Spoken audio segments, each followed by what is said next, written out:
مساء بن سلامة Azul, Aslam Ainek. Philippe Mouaguia, Yvan Ton après. Alors, on est à la célébration du 20e anniversaire du printemps 2001. Je crois qu'il est temps de révéler certaines choses qui ont été vraiment escamotées. Parce que quand on parle du mouvement 2001, on commence, et c'est normal, par l'assassinat de Germah Senissa. Ce qu'il faut dire, c'est que Germah on lui a tiré dessus le 18 avril. Il est mort le 21 avril.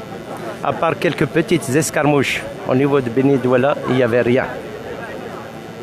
Il a fallu le 22 avril pour que des gendarmes essayent de kidnapper des collégiens qui allaient faire un cours d'éducation physique, de sport, qui voulaient kidnapper en présence de l'enseignant. Chérif Maamri, Allah yarhamou miskin, au niveau de Ouadamizor, c'est là que les émeutes ont démarré. Ouadamizor, ça s'est propagé à Al-Qsar, Sidej, etc. Alors, ce qui s'est passé au niveau de l'université Nefgueit à l'époque, c'est qu'il y a des étudiants, même les enseignants, parce que ça commençait à tirer sans pitié, comme dirait l'expression populaire. Au niveau de l'université, il y a des étudiants et des enseignants qui se sont dit on ne pouvait pas rester les bras croisés et laisser mourir, se faire tirer comme des lapins, ces jeunes-là. Il fallait donner un sens politique à cette révolte des jeunes. Donc il y a eu des jeunes le 24 avril qui sont venus voir Sadaq Aqrour. Moi je cite tous les noms. Et ils voulaient faire une assemblée générale ce 24 avril-là pour décider de faire quelque chose.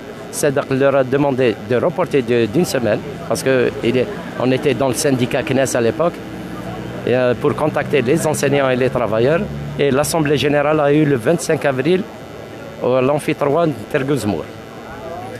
Il y a eu des débats houleux, vraiment, donc c'est un débat démocratique. Et on est sorti avec une déclaration où on disait que nous, au niveau de l'université, on est prêt à recevoir tous les gens, toute la société civile, à nous rejoindre à l'université pour débattre des suites à donner à cette révolte des jeunes. Donc la déclaration, l'essentiel qui était là, donc on a appelé la société civile à s'organiser, on a appelé les corporations, les femmes, les jeunes, les chômeurs, les quartiers, les villages à s'organiser et venir à l'université pour continuer à discuter du sens à donner à cette révolte. Et effectivement, il faut un témoignage encore. La première organisation qui nous a rejoint à l'université, c'était bien le SET, le syndicat de l'éducation à l'époque, mené par Badreddine Djahnin, Fassah Chaher et Nordine Ben Mouhoub. Donc c'est à partir de là que il y avait même l'un des premiers quartiers aussi à nous rejoindre, c'était le quartier CNS, la cité CNS, Zahir et Ikhloufi pour le citer, qui a été remplacé par la suite par son frère Mourad. Donc c'est comme ça qu'on a commencé petit à petit à donner une forme, à mettre une esquisse de plateforme de revendication. Alors au niveau de Tizi Ouzou, ce qu'on a essayé de faire, et d'ailleurs c'est Sadaq Aqrour, Boualem Ziyani, Abdelnour Ziyani, qui ont contacté Blaid Abrika pour lui dire, Sadaq Aqrour bien sûr, pour lui dire, nous à l'université de Nefgueit, on s'est organisé, Blaid essaye de faire quelque chose au niveau de l'université de Tizi Ouzou. On a entendu quelques jours, il n'y a rien eu. Blaid n'a rien fait. La réponse qu'il nous a donnée, c'est que moi, j'ai pas pu faire quelque chose à l'université. C'est à partir de là qu'on lui a dit, puisque tu habites le quartier déjeuner, essaye d'organiser les jeunes de ton quartier. C'est à partir de là que Blaid est rentré dans le mouvement. Concernant Ali Gharbi, donc il faut dire aussi qu'il y a eu une première tentative de marche le 29 avril à partir de l'université. On a été réprimé au niveau de Brandé à Amraout. Donc la marche. Le 3 mai, on a tenté aussi une marche du TRB vers la Wilaya. On a été réprimé, et on a été beaucoup ont été arrêtés, etc. Je ne cite pas les noms. Et je me rappelle que ce jour-là, Vguei Tarra, les émeutes, quand ils ont entendu qu'il y avait une marche pacifique organisée par l'université, parce qu'à l'époque ça se faisait à l'université, Vguei Tarra, j'ai jamais vu des émeutes à Messenia. À cause de ça, ils ont été obligés de nous libérer. Après ça, on a été voir le Wali, qui était Arar. Là, mais bon, moi je l'appelle Doublar. Arar. On va marcher, quel que soit X, le 7, on va marcher.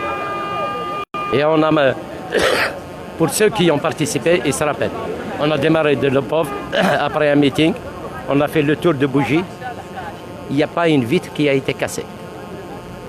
Et c'est là que le pouvoir commençait à prendre peur. Parce qu'il a su que là, il commençait à y avoir une certaine organisation. À l'époque, c'était juste le début. Ce qu'il nous donnait comme interlocuteur, le pouvoir, il a désigné son interlocuteur avec nous, c'était le commissaire des RGA de l'époque. Mais par la suite, ils ont vu que ça le dépassait, c'est passé à un échelon supérieur.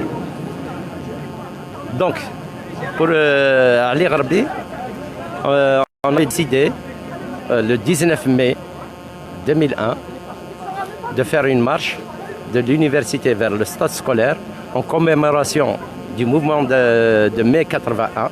Ça faisait le 20e anniversaire.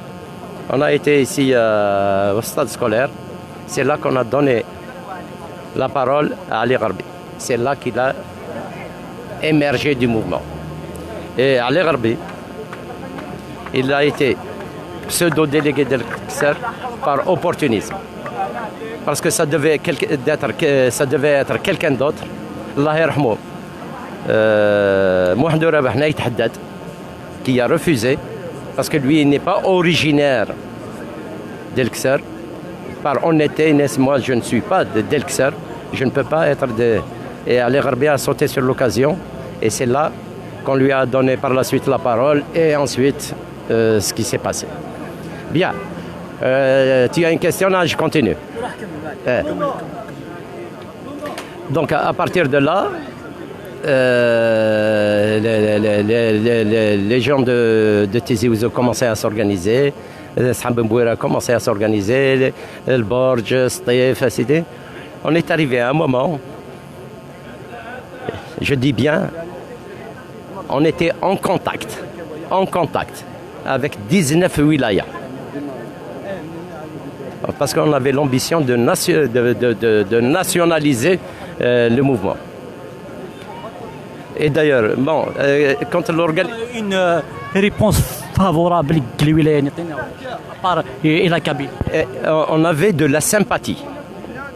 Parce que, parce que les problèmes que vivent les Algériens, ils les vivent dans toutes les wilayas. Dans toutes les wilayas.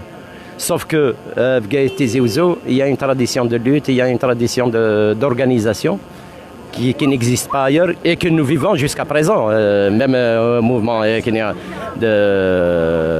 Hirak, le problème c'est que les gens n'arrivent pas à s'organiser.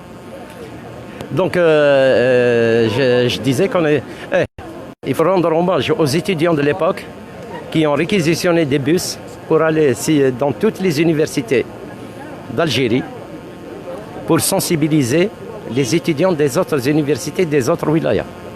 C'est comme ça qu'on a eu une déclaration à Annaba, nous sommes tous Kabyles. On a eu une marche à Oran qui a regroupé 3000 personnes à l'époque. 3000 Oranifans. Oui, 3000. Il faut le faire à l'époque. À l'époque, hein, et à Oran. C'est comme ça qu'il y a eu la coordination des étudiants à Alger qui a fait un travail extraordinaire. Donc, Bon, pour avancer un peu dans le truc, donc on était 6-7 wilayas. Le 5 juin, on s'est réunis à l'amphi 5 de l'université Intergo-Zemmour. On est sorti avec une plateforme de revendication. Parce que ceux qui sont devenus les Haroches, par la suite on l'a su, ils voulaient à tout prix qu'on marche le 7 juin à Alger. Alors que l'idée initiale, et je dois dire, pour être honnête, c'est l'idée de Sadak Akrour, c'était une marche sur Alger. Voilà. D'ailleurs, Sadak, il maintient toujours la même idée. Et c'est une très bonne idée si on veut vraiment changer les choses. Alors, donc, comme ils voulaient imposer, on l'a reporté au 14 juin. Et le 7, on leur a dit, écoutez, on ne va pas marcher pour marcher. On va marcher pour quelque chose. Il faut une plateforme de revendication. Donc le 7 juin, on s'est réunis. Il y avait 6-7 wilayas, je ne me rappelle plus. Là, Nefrad avec une plateforme qui contenait 27 points. Et il y a... Hein? La plateforme Al-Aqsa. Non, attends, c'est l'Aqal. La plateforme Al-Aqsa, c'est une manipulation. Je vais y venir. Il y avait 27 points. Il y avait les revendications là immédiates. Départ de la gendarmerie, indemnisation des victimes, etc., etc. Le jugement des assassins, etc. Ça, c'est la première partie.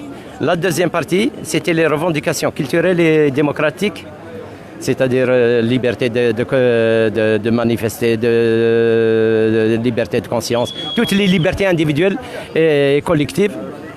Et un troisième point, le plus important, c'était les revendications socio-économiques.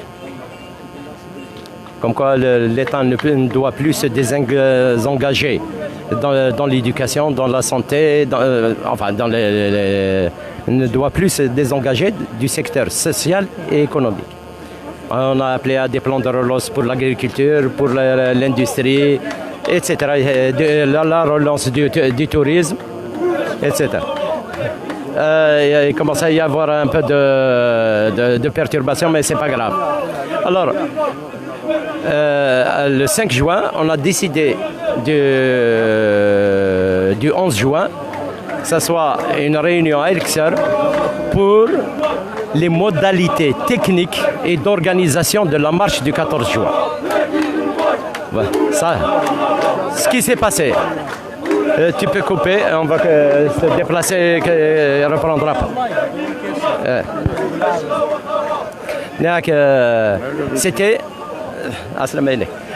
C'était une réunion qui devait être une réunion technique, comment organiser et encadrer la marche du 14 juin. Les je dis bien, les pseudo-délégués de Tizi Ouzou sont venus en force, alors qu'il devait y avoir que 3-4 par daïra. Les pseudo-délégués de Tizi Ouzou sont venus en force, ils étaient une quarantaine. Et le prétexte, c'est qu'ils n'ont pas, leur base n'a pas accepté la plateforme. En 3 jours, le 7, on a terminé très tard, donc le 8, le 10, en 2 jours, ils ont consulté leur base. Et le 11, ils viennent te dire que la base n'a pas... Par la suite, on a su que c'était une manipulation. Donc, pour faire consensus, il y a eu la réunion et ça a commencé à charcuter tous les points essentiels de la plateforme du 7 juin. Ils en ont laissé que 15. Et tout ce qui concernait le volet socio-économique a été éliminé. Par la suite, on a su qu'il y avait des gens derrière qui n'étaient pas... يونيك بوستيل واحد حمدو يحيى امشي كاع ولكن رحنا المحور واحد حمدو يحيى. C'est normal, écoutez, quand un pouvoir, il a en face de lui un mouvement populaire, il essaye toujours de choisir